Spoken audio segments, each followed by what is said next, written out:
The sky was filled with fire and smoke. Tall buildings were falling. Glass was raining from the windows. People ran through the streets, trying to find a place to hide. Sirens cried from every corner. The sound of explosions shook the ground, again and again.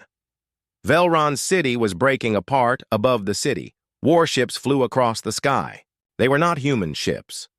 These ships were large, shaped like knives and painted in dark colors. They had no names on them. Their weapons glowed with cold blue light. Every time one fired, the ground below lit up with fire on the ground. A man named Milo crawled across broken stone. His leg was injured.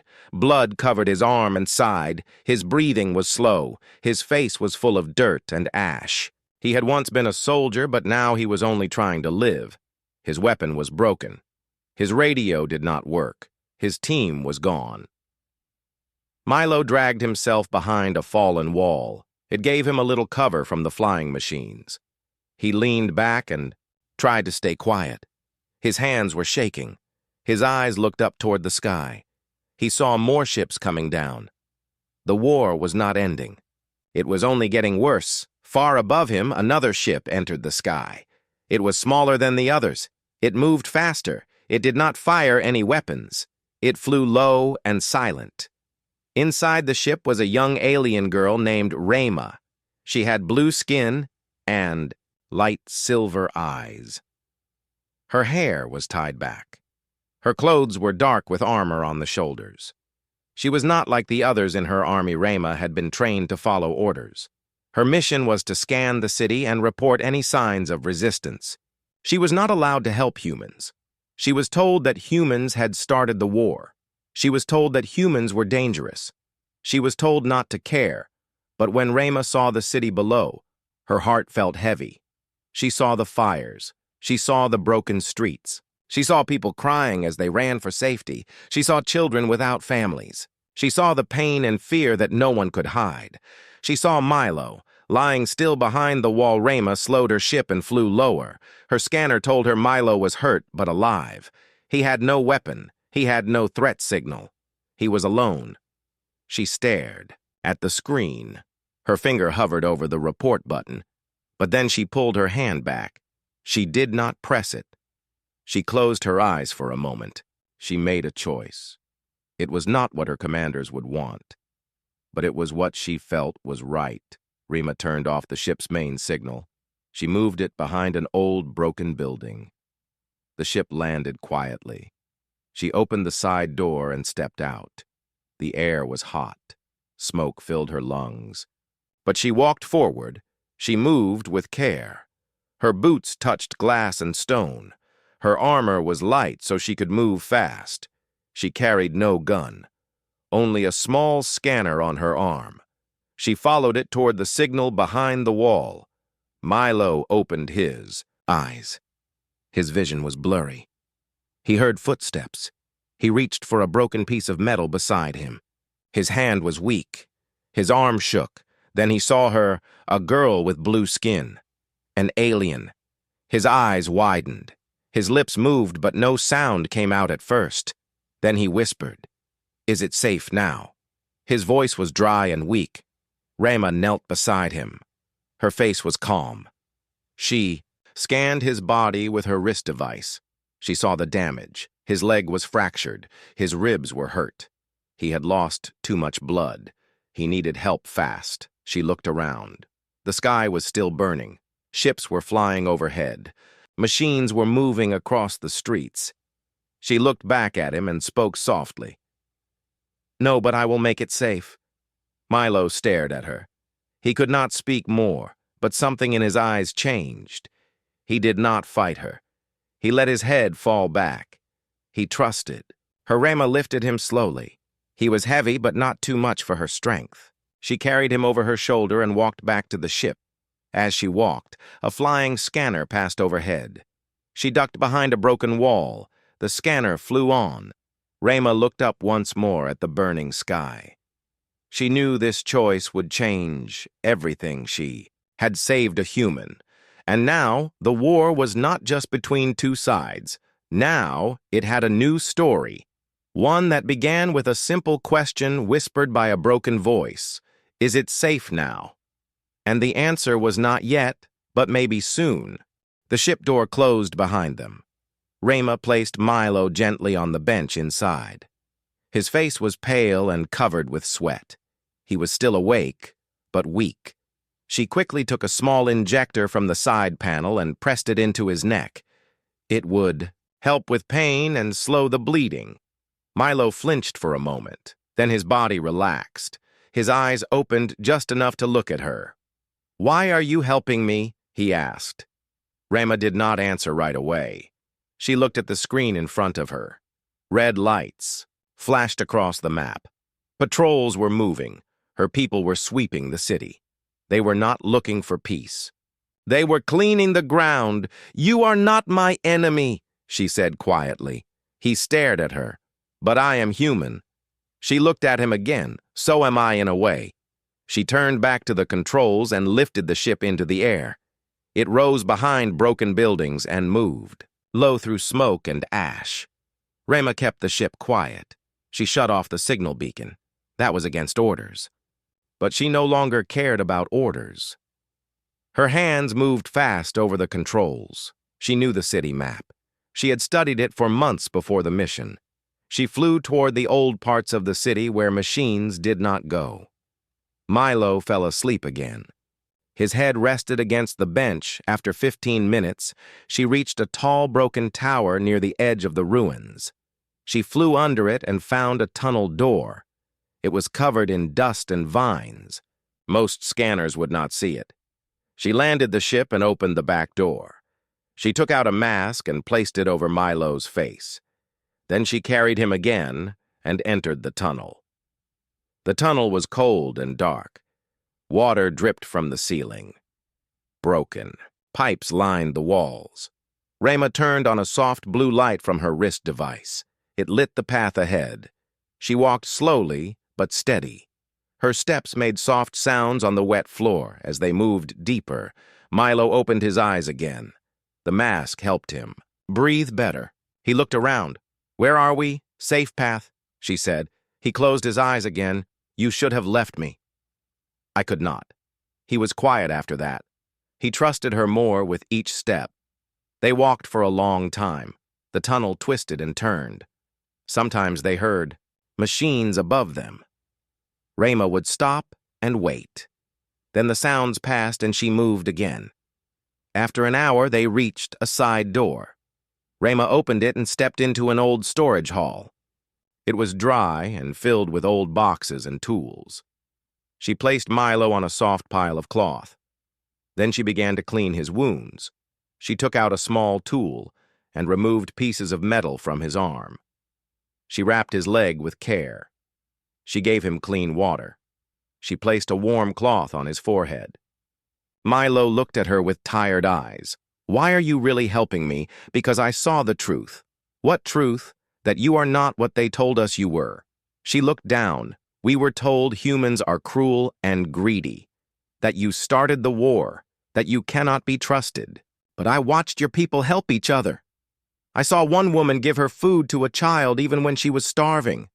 I saw one man carry an old woman through fire. And then I saw you. You saw me lying in the dirt.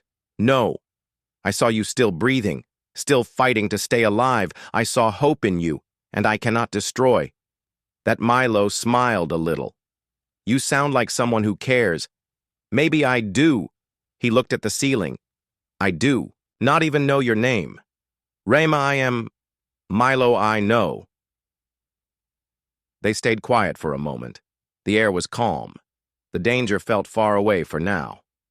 Later, Rayma set up a small scanner field around the storage hall. It would alert her if anything came close. She checked the power levels of her wrist device. She had enough for one day, maybe two. After that, they would have to move. Milo watched her from the ground. "You are not like the others. Neither are you. What will happen if they find you helped me? They will not be kind. Then why risk it? Because I believe something must change you. Think one act can change a war, no. But it can start something." He nodded slowly. "You are brave." She shook her head. "No, Just tired of lies, Milo closed his eyes and rested again. His breathing was slow but steady.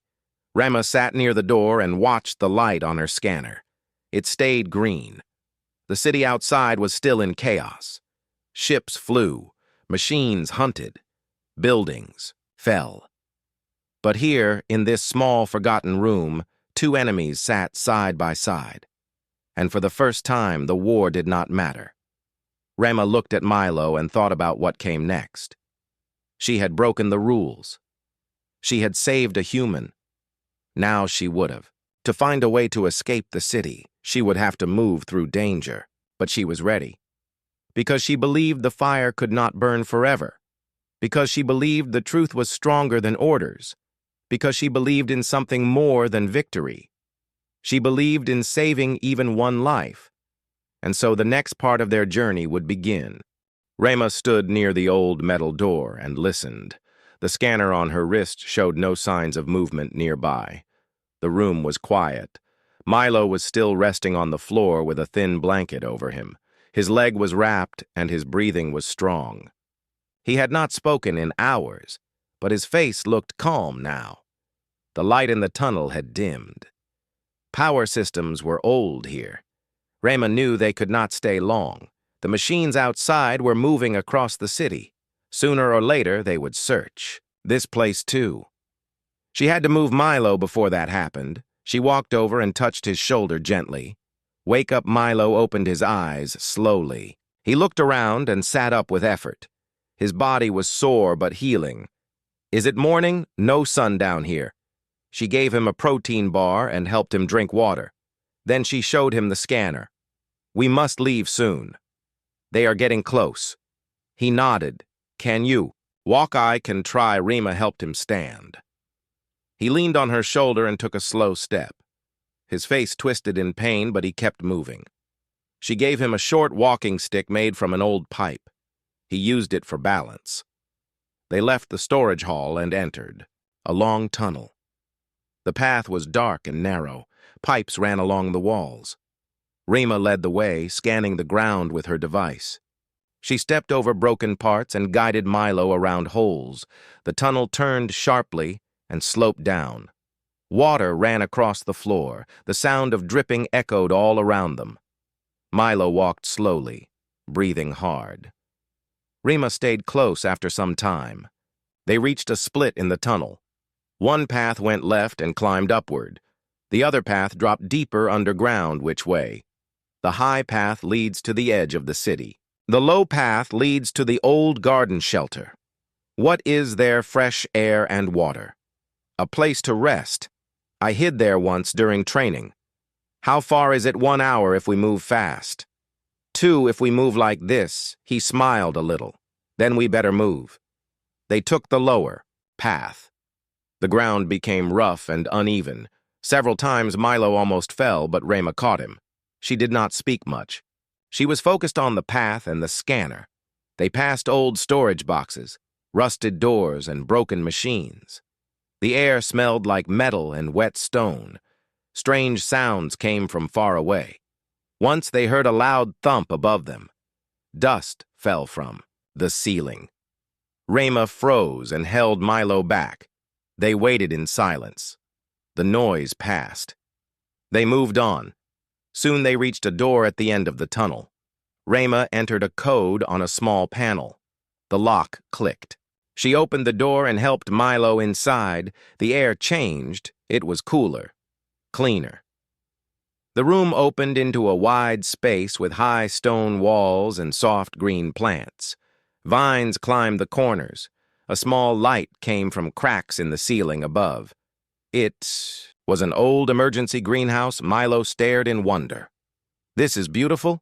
Rema helped him sit on a flat stone bench. He looked around and saw rows of wild plants. Flowers had grown between the cracks. In the corner, a small fountain still worked. Clear water flowed into a basin. She filled a bottle and gave it to him. Drink. This water is clean. He drank deeply. How? Did you find this place?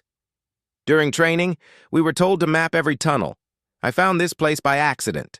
I came here often to be alone. She walked to the corner and pulled out a folded blanket and a small heater. You hid supplies here. I thought I might need them one day. Milo lay back and let the heat warm his body. His leg throbbed, but it was better than before.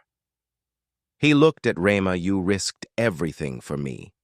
Why? Because you are not the monster they told us about. You are just a man trying to live. I cannot follow lies anymore.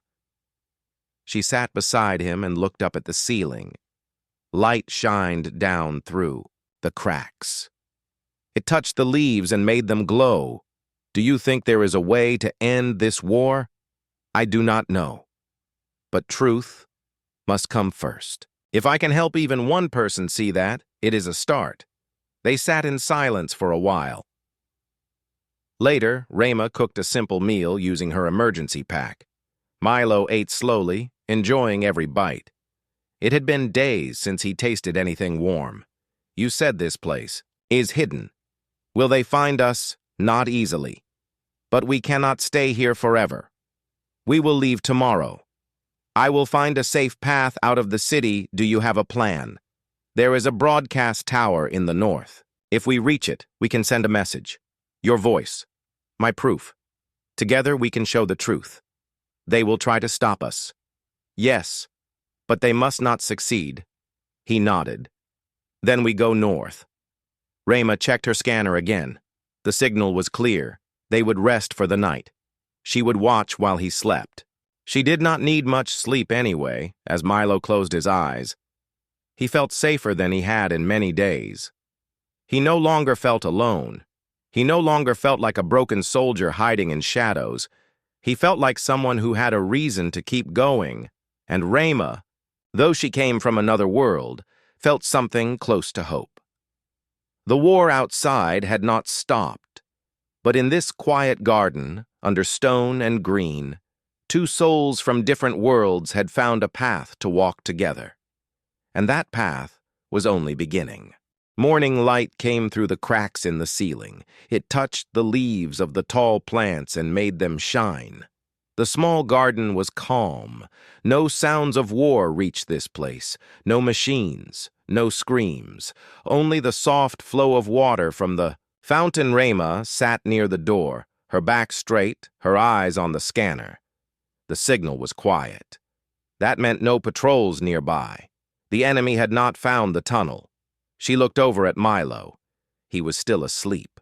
His body rested on a soft cloth bed made from supplies she had saved. Milo moved a little, then opened his eyes.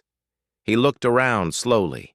The soft green of the plants, the warm air, the smell of earth. It all felt peaceful. For a moment, he forgot. The war. You stayed awake all night. Yes. I needed to watch for danger. You should rest too. Not yet. We are not safe. He sat up and touched his leg. It hurt, but not like before. He could move now. He picked up his walking stick and stood with care. Rema walked to him and gave him water drink first, then food. Then we talk about the plan. He smiled. You sound like a soldier. I was trained to be one. But now I am something else. He ate slowly. The food was simple but warm. It gave him strength. As he ate, Rema walked through the garden, checking each corner. She looked at the ceiling, then at the walls. Nothing had changed. Milo watched her. You have been here before. Yes. Many times during training, you liked it here, yes. It was quiet. I could think without orders in my ears. He nodded. You think a lot? That is why I saw the truth. When others close their minds, I open mine. Milo stood and walked a little with the stick. He moved slowly but steady. He looked at the plants, touched the leaves, and felt the cool air from the cracks above. This place feels alive. It feels like the world is not broken. The world is not broken. It is just full of pain, and you believe it can heal. Yes, but not with more fire. Not with more lies. He sat again. Then we send the message, yes. That is the only way. How far is the tower? 2 days if we move in the night. We avoid patrols. We use tunnels and side paths. We take no risks. What if we are caught? We run. If we cannot run, we fight. But we do not give up. I understand. Rima pulled out a small device from her bag. It was square, flat, and silver. She placed it on the ground and tapped it. A light came out and showed a map of the city. Red zones showed danger. Green zones showed safe paths. The tower was marked with a white point. She pointed to a tunnel near their garden. This will lead us to the old water line. From there we reach the north gate. Then we cross the broken roads and reach the tower hill. Milo watched carefully. He studied the path. He had learned to read maps long ago. His eyes followed the lines and shapes. There is a fuel station here. We might find supplies, maybe. But we must move fast. Staying still is more dangerous now. He nodded. When do we leave tonight? I want you to rest more. Your leg is not strong yet. I will be ready. They packed the food and checked their supplies. Rima made a sling for Milo's arm. It would help him carry a small pack. She gave him a light shield disc for safety. It was not strong, but it could block one shot later that day. Milo sat near the fountain. Rima sat beside him. He looked at the water and listened to the soft sound. When you first saw me, what did you think? I thought you were dying. I thought you would not make it. Why did you stop? Because you looked up at me. You did not beg. You did not cry. You asked a simple question. You asked if it was safe. No one had ever asked me that before. And what did you feel? I felt that I could not walk away. Milo looked at her face. Her silver eyes did not look cold. They looked kind. I am glad you did not walk away. Night came slowly. The garden darkened, but Rima had small lights with soft glow. She placed them near the exit. She checked the scanner again. Still no signal. That meant the path was clear for now. Milo stood and checked his pack. It was light, just enough for the journey. His leg hurt, but he could walk. He looked ready. Rima handed him a small tracker. If we are separated, use this. It will guide you to the tower. What about you? I will find you. He smiled. I believe you. They stood at the door of the garden. Behind them was calm. Ahead of them was chaos. But they did not step back. Together they opened the door and entered the tunnel. The air was colder now. The path ahead was long and full of risk. But both of them had chosen it. Because they believed in the message they carried. Because they believed in each other. Because they believed peace was still possible. And now their journey through the shadows would begin. The tunnel was quiet as Rima and Milo moved through it. The only sound was their soft footsteps and the low hum of the scanner on Rima's wrist. The light from her device guided them forward. The air was heavy with dust and old memories. Milo walked with care. His leg still hurt, but he did not stop. He used the walking stick and leaned on it when needed. Rima stayed close. She checked every corner before turning. Her eyes moved quickly. Her ears listened for anything strange. They followed. The old path toward the water line. The map showed it as clear. But the city was full of changes. Nothing stayed safe for long. After 1 hour of walking, they reached a large metal door. It was round and covered in rust. Pipes ran along the wall beside it. Rima tapped the control panel. Nothing happened. The power is gone. Can we open it? Yes. But it will take time. Rima pulled a tool from her bag and removed the cover of the panel. Sparks flew for a second. Then the wires inside showed their colors. She worked in silence. Her fingers moved with skill. Milo sat on a stone and waited. He looked around the tunnel. Old signs covered the walls. Some were warnings. Some were maps. All of them were fading. What was this place? An old floodgate. It led to underground routes built before the war. No one uses them now. That is why they are safe, yes. The door gave a loud click and started to open. A cloud of air came out. It smelled old and dry. Rayma stepped back and waited for the door to stop. They walked through and entered a large hallway. The walls were wide. The floor was cracked, but strong. Light came from above through broken vents. Plants had started growing in the corners. We are close to the water line now. How far from the tower? 1 day more. If we keep moving, they walked for another hour. The path was quiet. Then Rayma stopped. Her scanner showed a signal nearby. A soft beep. Came from her wrist, someone is here, friend, or enemy unknown. But the signal is weak. It may be a data node, old machines that hold records. They were used to store reports and logs. If it still works, we may find something useful. They followed the signal into a side room. Inside, they saw a tall, metal column with blinking lights. Dust covered the floor. A dead screen stood in the middle. Rayma tapped the screen. It stayed dark. She connected her scanner to the port on the side. Lights flashed. The screen came to life. A menu appeared with old files and reports. What is this, a command log? From one of the early missions, she searched the files and opened one marked with a red seal.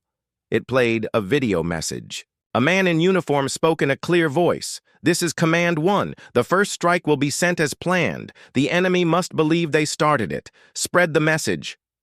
Blame must go to Earth. Milo stared at the screen.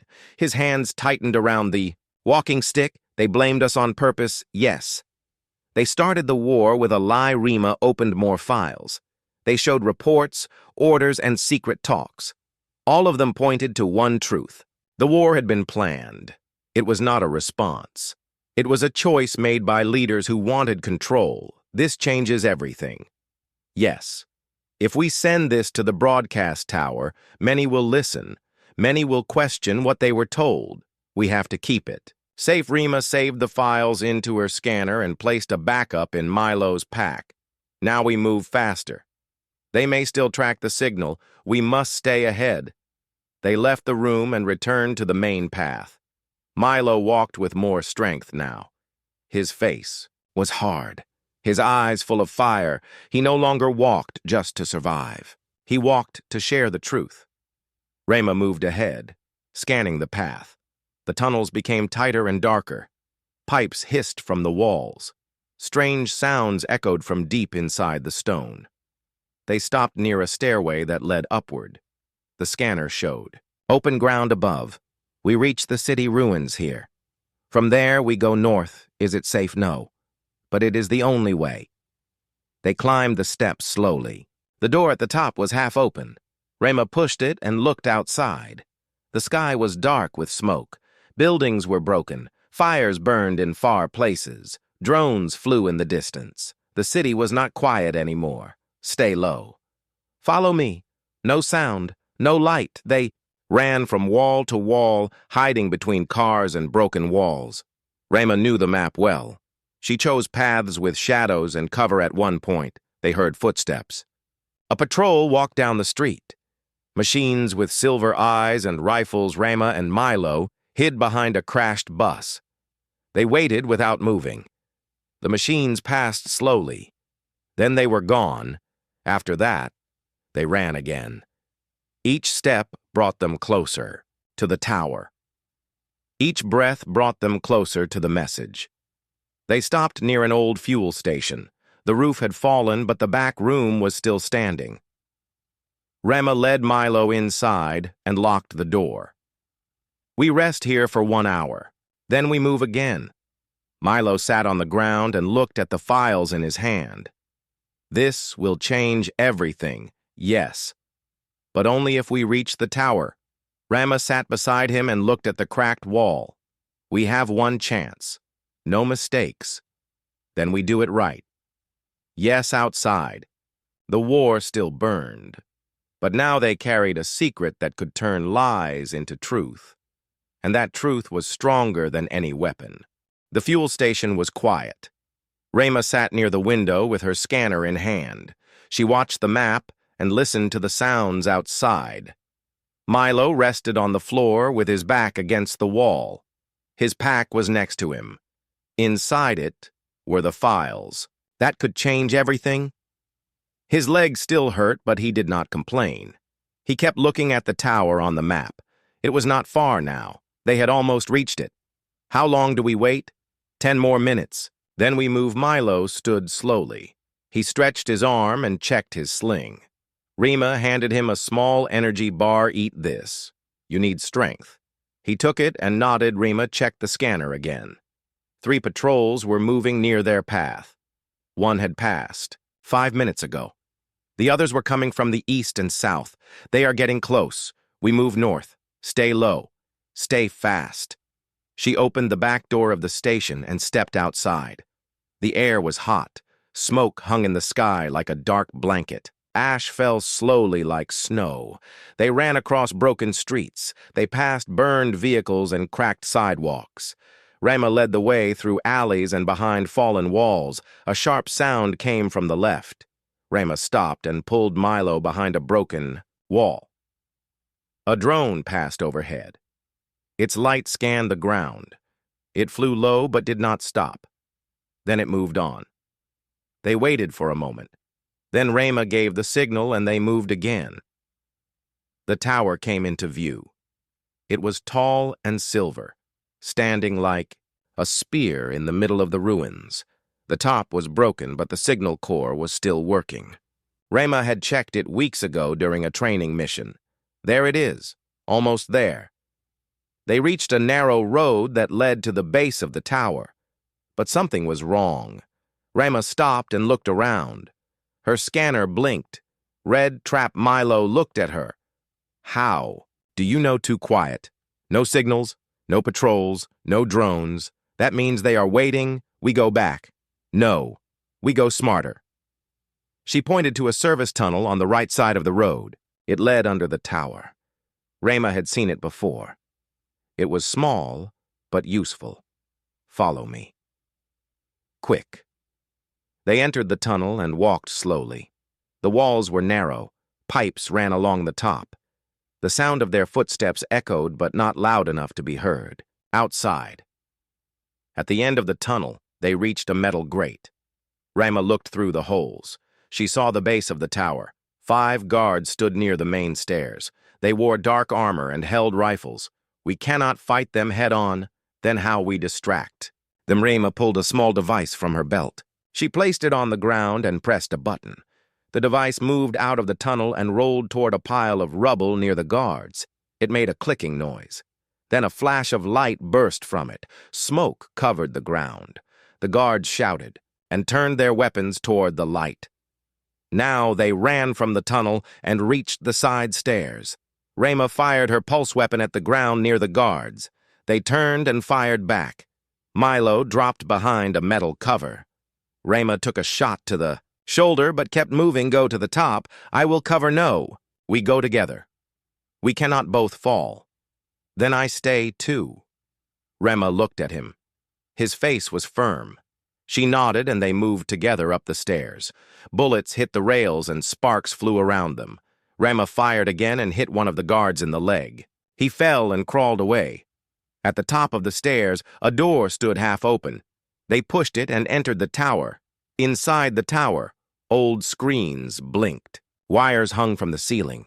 The broadcast console stood in the center. It was covered in dust, but still working. Rima pulled out her scanner and linked it to the console. The files loaded fast. Milo stood by the door, holding a metal pipe for defense. Rima typed quickly. She sent a signal to every open channel. It reached orbit. It reached nearby bases. It reached all sides of the war. She played the message. The screen showed the man in uniform. His voice played across the tower. This is Command 1. The first strike will be sent as planned. The enemy must believe they started it. Spread the message. Blame must go to Earth. Then came the reports, the hidden orders, the secret plans, all shown in clear view. The truth was out now. Rima added her voice to the message. My name is Rima. I was born to serve the army that started this war. I was told humans were the enemy. I believed the lie. But now I know the truth. This war was not started by Earth. It was started by fear and greed. We are not enemies. We are victims of the same lie. Milo stepped forward. I am Milo. I saw my city burn. I saw my people fall. I thought we had no hope, but now I believe we can still build peace. If you hear this message, share it. Let the war end with truth. They sent the message, then the power blinked. The console sparked and shook. A shot hit the outside wall. More guards were coming. We must go.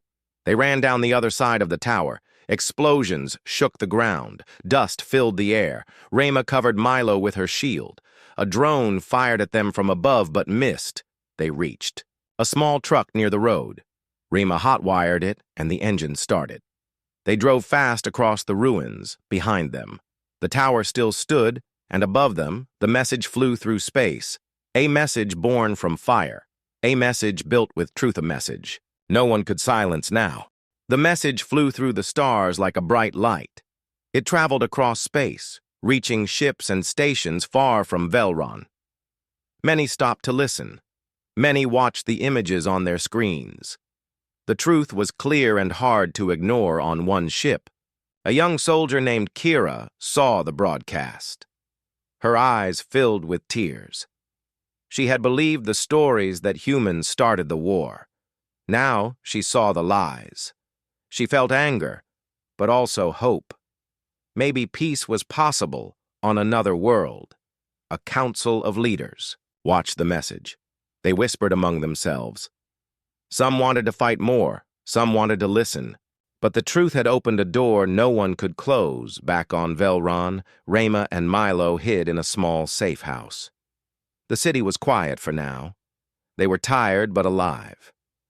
Milo's leg was healing. Rayma's shoulder hurt from the fight. They sat close, sharing what little food they had. "What do you think will happen now?" Milo asked softly. "I do not know. But people will talk. Some will fight harder. Others will want peace." Milo nodded. "We did what we could. That is enough." Rayma smiled. "Maybe it is more than enough." The next days were tense. Ships flew over the city, watching and waiting. Some broadcast towers shut down. Others picked up the message and passed it on. The war had changed in a moment. Rayma and Milo moved carefully. They met with small groups who wanted to hear the truth. They shared the files and the story. Each time, more people believed. More people dreamed of peace. One night, a loud sound woke them. A ship landed nearby. Soldiers entered the house. Rayma stood and faced them. "Why do you come?" A leader stepped forward. His face was tired but kind. He said, "We heard your message." "We want to talk." Milo looked at Rayma. She nodded. They led the leader inside. He sat with them and listened to the full story.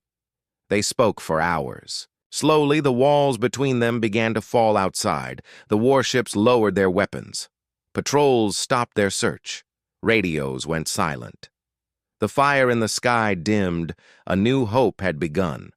Rayma looked at Milo and said, "You saved more than a city. You saved a future." Milo smiled. "We saved it together." The city of Velron began to heal.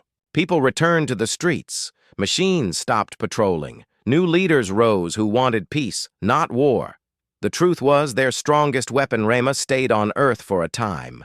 She helped rebuild. She taught others to see past fear and hate. She became a bridge between worlds. Milo walked the streets with a new purpose. He worked to unite his people and others. The war was over, but the work had just begun. And in the quiet moments, when the sun set over the city, they remembered the question that started it all: is it safe now? And they answered with hope and courage, yes.